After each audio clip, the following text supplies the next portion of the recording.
Ladies and gentlemen, y'all hear me on the mic. Y'all know the vibe. Y'all know what it is. Welcome to another episode 66 of the Real Leel show. And y'all know I don't like the number 66, so we're going to have to hurry up and record another show after this. Call it 67, because I ain't staying on 66 on this show, which I know the vibes.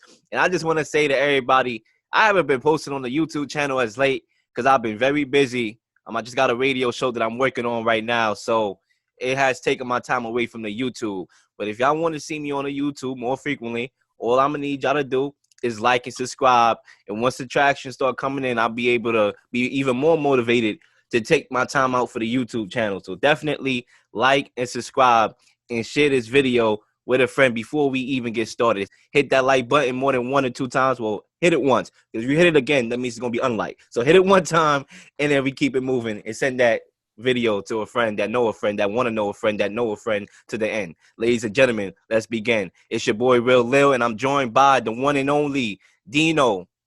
What's going on, doing, my boy? Bro? Doing good. It's a great Monday afternoon, and let's get these topics rolling. We got some good ones today. Yeah, so y'all already know it's Monday, start of the week. I gotta have the iced coffee with me to keep me going. You know what I'm saying? Monday, start of the week, and we know we gotta get to this bag. That's how it is.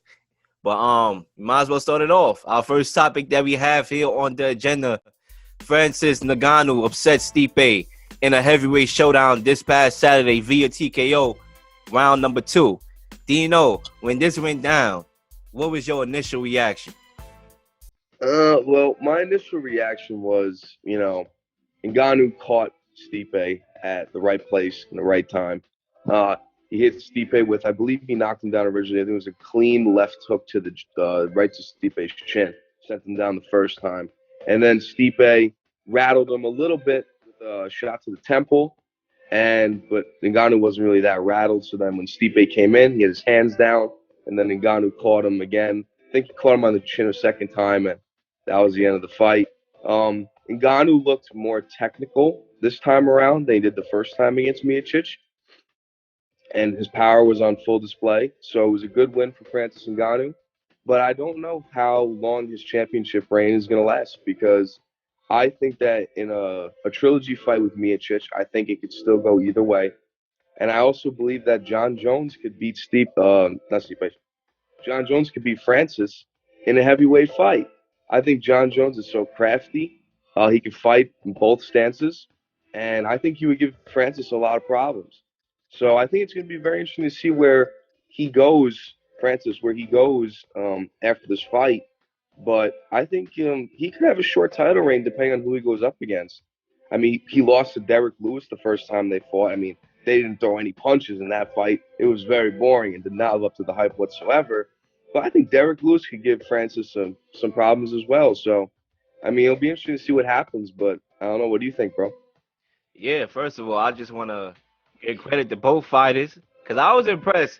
I was impressed with Stipe even in the loss, because one thing I know about Stipe is that he's a warrior, and he went down like a warrior. That's what got him to that place where he was before the bell rung, and that's what got him to the place, unfortunately, after the bell rung, is that he was a warrior. When he saw that shot that he connected on the temple of Ngannou, he was like, all right, this is my opportunity, and he made the mistake because Ngannou wasn't hurt, and that's how he caught him with a short right, ended his night, and that was it.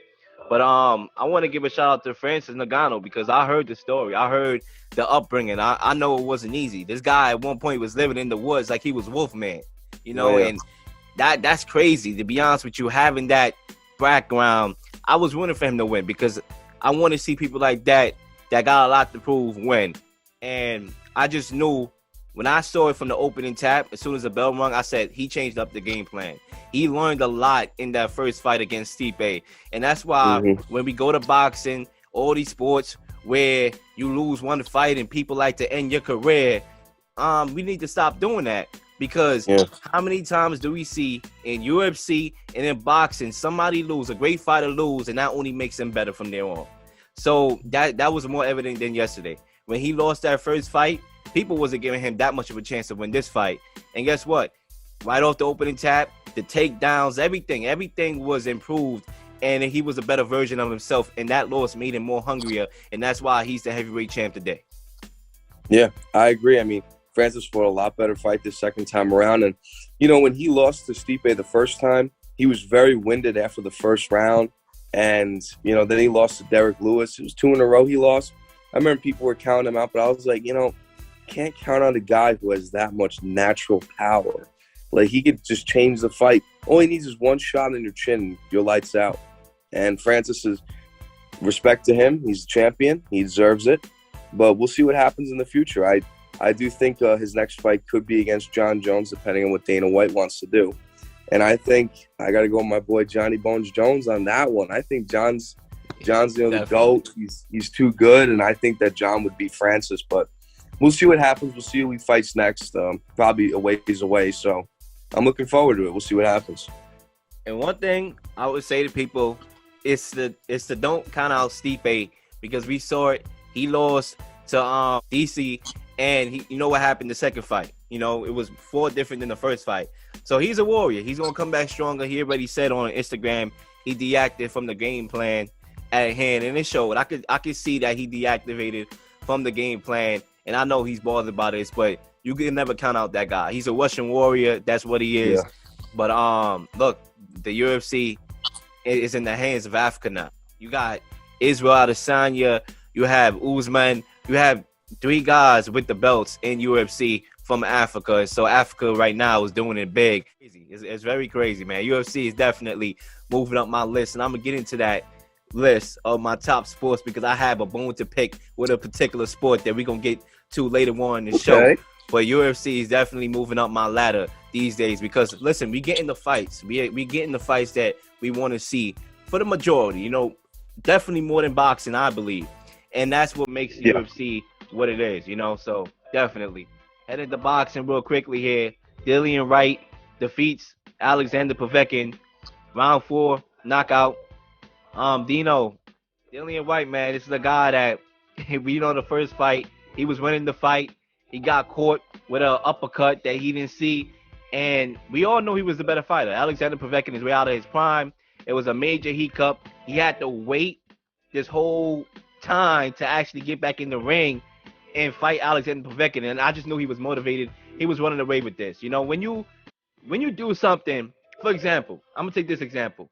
When it took me 2 times for me to pass my driving lesson, right? 2 times. Mm-hmm. The first time, I knew that I was ready.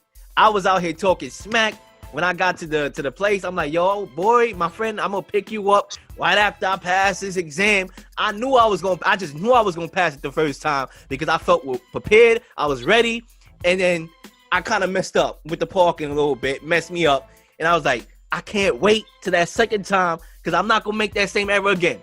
And I passed it. That's what Dillian Whyte was with Alexander Povetkin. That first time, I made that one mistake.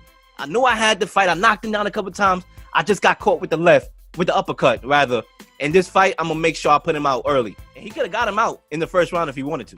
And I just want to also throw out there, man, with Alexander Povetkin, too, his legs wasn't there.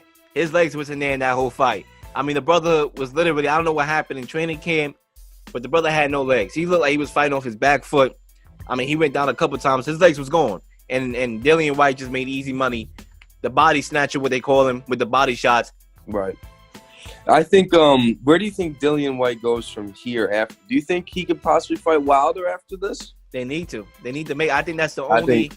It only makes sense for him to fight Wilder, especially when you got a 2-fight deal with Joshua and Fury. You're not going to get that fight anytime soon. And not God forbid, because it's good for boxing. If AJ wins one and Fury wins one, you damn sure know they're going to third one. You know, so you're going to be waiting. So right now, you might as well, if you want to do tune-up in July, do tune-up in July, and then fight Deontay Wilder, let him get a tune-up too, and you fight Deontay Wilder. I think it makes sense for both sides. I agree 100%. I think a lot of it really depends on what's going on with the Fury-Joshua thing. Like, how long is this going to be? If Fury takes both, then obviously there's not going to be a third fight. So, until then, we got to see Wilder and Dillian Whyte get some fights in, maybe fight each other. That'd be good. I hope so, because we need some big fights in boxing. We're all craving it. My concern when he fights Deontay Wilder, if they fight, is his defense is suspect a little bit for me. Now, I think he can outbox Wilder. Anybody can outbox Wilder. Anybody that's in the top 5, top 7 could outbox Wilder because we all know he may not be the best boxer, technical boxer out there. But if you leaving yourself open, bro, Deontay Wilder at some point is going to tag you within 12 rounds, especially if you don't And get you're him out going to go down. You're going exactly. down. You're going down. But Whyte got power of his own. So don't we can't exclude him out because he got power of his own. And when he fought AJ, he was coming up, and AJ got him that day. He got him out of there. So I don't know. Dillian Whyte has improved since then outside of that one hiccup. But ladies and gentlemen, man, that's boxing for you. I hope we get some good fights down the line. I don't think there's any major fight coming up other than the Canelo and the Billy Joe Saunders fight that I'm looking forward to see, that I know you're going to be in attendance for, right up there. Can't wait. Very excited. And we also got in April, later this month in April, or next month in April for a couple days, we got Usman versus Masvidal 2 at going to be a full sellout crowd in Florida. So I'm looking forward to seeing that. I know they sold out the gate in like the first day, and tickets were going for like $1,000.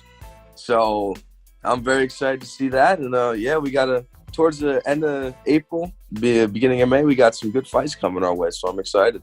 And we also have talks of trilogy with Dustin Poirier and Conor McGregor. Yeah. That also is going to be something to look forward to. So UFC is doing it right now, bro. And you know what? I'm always a boxing guy first because I just got introduced to boxing way before I got introduced to UFC, way before, since I was little. So boxing is always going to probably have that little edge.